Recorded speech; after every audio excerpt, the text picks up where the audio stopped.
My name is Fernanda and today I'm going to tell you the real story of Santa Claus.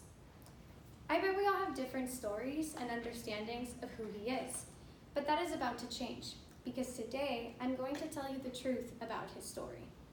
Don't feel bad. Most parents know the truth, don't know the truth either, but they make up different stories to tell their kids. And this is where things come and they're wrong. We're just told stories. But unlike other stories we tell our children, such as the Easter Bunny, this story has deeper historical roots. Roots that make good old St. Nick feel real. So real that even some teenagers, like I once was, believed in him. The problem isn't Santa Claus. The problem is what it does to our faith and to our beliefs, especially because it is something that is so well put together that it could last for years. I think that it is very sad because the people you should believe in the most are your parents, and with this, they become liars. Don't get me wrong. I'm not arguing that parents are bad or that my parents are bad in any way. I'm just arguing that the stories that are set up for a child to disappointment. This can do two terrible things. One, it can make you lose faith in your parents, the ultimate truth tellers, and it can also ruin your holidays. Then it should never been made up because the story of a jolly old guy from a place up north breaks into just your house to leave presents in exchange of cookies is not a good story. Come on, parents, they can do better. So now, let me tell you my story. I was 15 when I found out that Santa Claus was my mom and dad all along. And I know what you're thinking. You are too old, there's no way. Yeah, I was. How sad. I believed every word that my parents told me. I never questioned them because I believed every single thing they told me. I believed in every letter that Santa had sent me each year as a response to my letters. I believed that the time I fell asleep in the staircase when I was 6 years old, that it was Santa who had taken me up to my room and left a note. Guess what? It was my dad. I was heartbroken on the day that I found out that everything was a lie.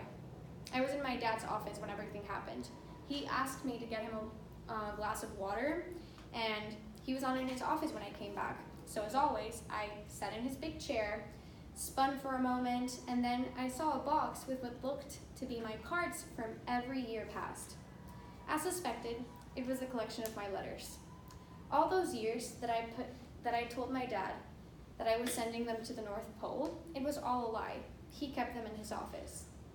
All the years that I confided in St. Nick, it turned out that my parents were reading every single one of my letters. I sat in his chair until he returned, with the letters in my hand. My father turned white. I had never seen him this pale. What was he planning to do anyways? Keep this lie on forever? He knew that I caught him. He instantly explained that it was something all parents did to keep their kids happy, or that's what made him feel good at least. But he had no explanation, and neither did my mom. They had no idea of the true origin of St. Nicholas. They did not even know if he actually had existed. The way I see it is, oh, all parents are liars. He begged me not to tell my mom. She worked really hard to keep that secret away from me. So, this brings me to ask myself, who was the guy on which Santa Claus was based? From where and what had my father and mother created this man for? This was one of the greatest disappointments of my childhood.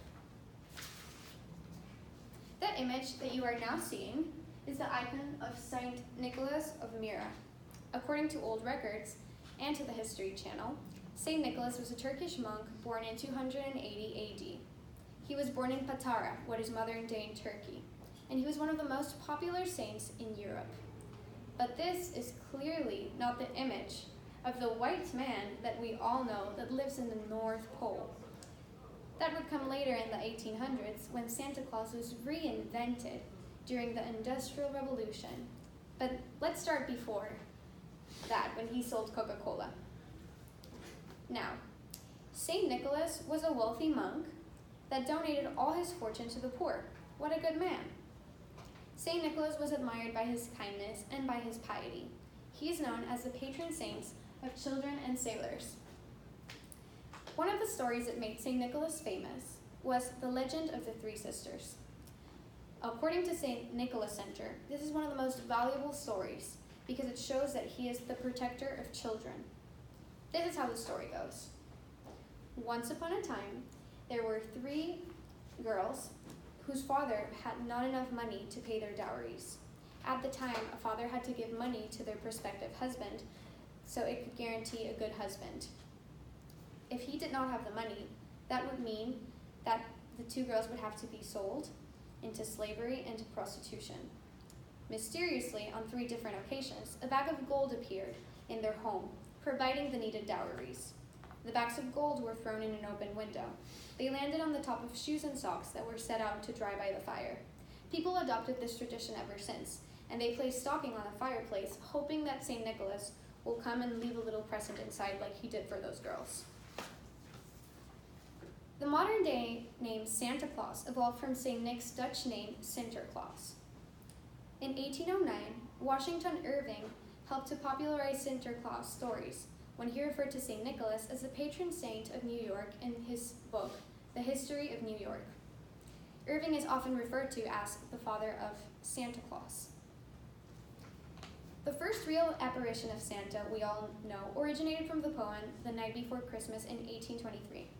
The rise of capitalism and industrial revolution were the perfect context for the evolution of Santa Claus, and that meant that parents were burdened with the expectations to place gift under the Christmas tree. Santa Claus became an industry, not just the legend of piety and the poor. The paradox of Saint Nick is that nowadays, people profit from his good deeds rather than give to the poor in the spirits of his legacy.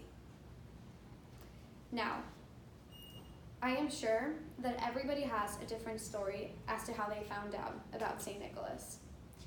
Years later, when I spoke to my siblings about it, they laughed at me. It turned out that they found out years before I did. And I know this makes me sound stupid, but that's how I found. So, all I am here to tell you today is that now that you know the story of St. Nick, you have no excuse. You have no excuse like our parents did, who have no idea and have made up stories to then crush the dreams of their children. This is not a lie that should be made to kids. This was a very good man who gave everything he had to help others. He should be given the right type of appreciation that he deserves.